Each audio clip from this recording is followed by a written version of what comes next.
नमस्कार एक राजनीतिक आलोचना को आपण मानंकु स्वागत। आजिर आलोचनार प्रसंग पाग भिड़िलेनी नवीन पट्टनायक। नीरवता परे बीजेडी संगठन पाई नवीन। अक्टोबर रे जनसंपर्क पदयात्रा नवेम्बर रु बुलिबे नवीन। राज्यसभा रे ममता महंत परे सुजित कुमार। लगातार दुई नेता बीजेडी छाड़िले। केवल दुई नेता दल छाड़िलेनी। राज्यसभा रे बीजेडी रो संख्या 2 कमिगला। वर्तमान बीजेडी रो संकट समय रे निजे मुखिया अंटा भिड़िलेनी स्थिति संभालिबा पाई। नवीन एबे नियमित समस्त निर्वाचन मंडली और जिला संगठन रो स्थिति को पर्यायक्रमे समीक्षा चलाइचंती। सूचना अनुसार आगामी दिन रे राज्य तमाम गस्त करिबे नवीन।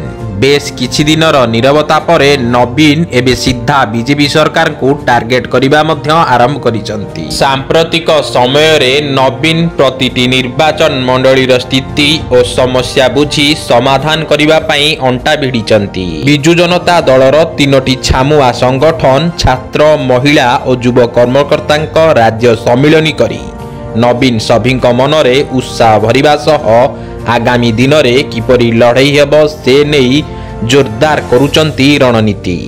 नवीन निजे सामना को आसी बीजेपी सरकार को करुचंती कड़ा आक्रमण। सुभद्रा योजना हेउ कि रेभेन्सा प्रसंग सबु प्रसंग रे एबे नवीन खोलाखोली आक्रमण मध्य करुचंती। विशेष सूत्र रु मिलिथिबा खबर अनुसार नवीन सेप्टेम्बर मास शेष सुद्धा समस्त जिला और निर्वाचन मंडली स्थिति परीखिबा सह रणनीति करिबे। प्रति वर्ष परी एथर मध्य अक्टोबर मास 2 तारिख रे बीजेडी आरंभ करिबो जनसंपर्क पदयात्रा। दशहरा परे अर्थात नवेम्बर मासरु नवीन सारा राज्य बुलिबे। प्रति निर्वाचन मंडली रे स्थिति को तृणमूल स्तर रु देखिबे। वर्तमान बीजेडी समन्वय कमिटी दलर विभिन्न कार्यक्रम को परिचालना करुची। जनसंपर्क पदयात्रा परे दलर नुआ राजनीतिक टीम घोषणा करा जिवो। तापरे जिला स्तरीय कमिटी और छामुआ संगठन परिवर्तन हेबो।